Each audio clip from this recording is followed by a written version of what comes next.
Welcome students.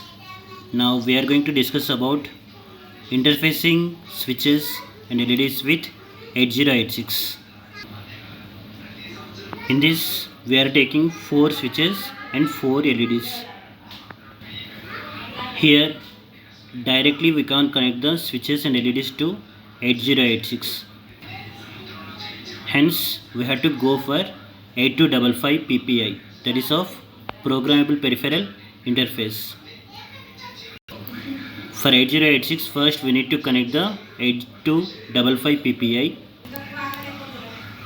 In this way we need to connect the 8255 to 8086. So here the 8255 is connected to 8086. So it is having the address lines, that is of read, write, and then memory input or output. So it is having one of the decoder, and then here we are taking the A0 and then A1, and these 80 and A1 address lines are used for selecting one of 4 registers, and the ports in 8255 are separated into 2 parts, that is of port 1 and then port 2. For port 2 it is used for switches, and port 1 we are connecting the LEDs. These are your LEDs that are connected to port 1. So here we are using the inverters and then LEDs. First the LEDs are inverted by the inverters. So for the inverters, if we apply logic 1, so just now, so here first if we apply the logic 1 to the inverter, this logic 1 will be applied to the LEDs through a resistor. So for the logic 1 it is connected to cathode of LED, so by which the LED will be forward biased, hence it will be LED will be on. Similarly all the inverters will receive the data depending on the input. All the LEDs will be turned on or turned off. And for these LEDs the input will be received from switches. These are the switches for port 2 in 8255. So for these switches the input data will be received to these switches. So depending on these switches the data will be received to LEDs.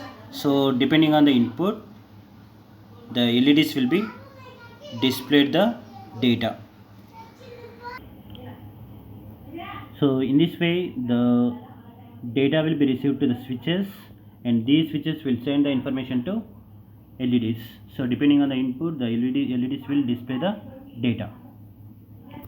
But here the problem is the switches are having spring contacts. Switches are having spring contacts, due to which the microprocessor will disturb the timing. So the microprocessor will disturb for milliseconds. To overcome this we need to go for debouncing a key, that is debouncing a keys. This one is the figure for debouncing a key. So it is having one of the switch, resistor, and then capacitor, and then inverter. So just now we discussed that in 8255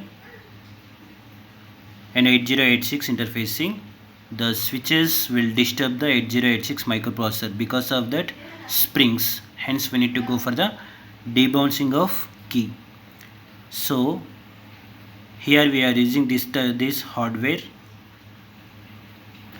So in this hardware we are using the R and resistor and capacitor. So by using this time constant, that is of R and C, resistance and capacitance, we can eliminate the disturbance of microprocessor. So this one is your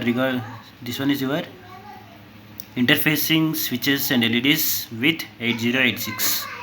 Okay, thank you.